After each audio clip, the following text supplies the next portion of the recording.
In a narration, found in Sahih Muslim, number 3257, the Holy Prophet Muhammad, peace and blessings be upon him, warned against asking too many questions, as this lead to the destruction of the past nations.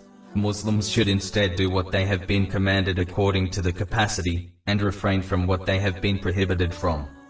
Muslims should not adopt this mentality, as people who have a habit of asking too many questions often fail in fulfilling their duties and acquiring beneficial knowledge, as they are too busy asking and researching about less important and sometimes irrelevant information.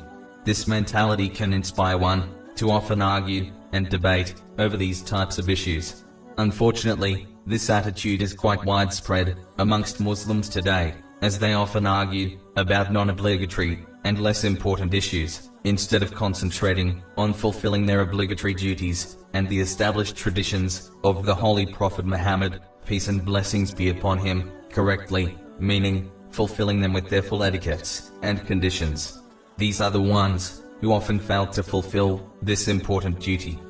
A Muslim should instead research and query about topics which are relevant and important to understand for both worldly and religious matters, otherwise they will follow in the footsteps of the people mentioned in this narration and only make their own lives more difficult.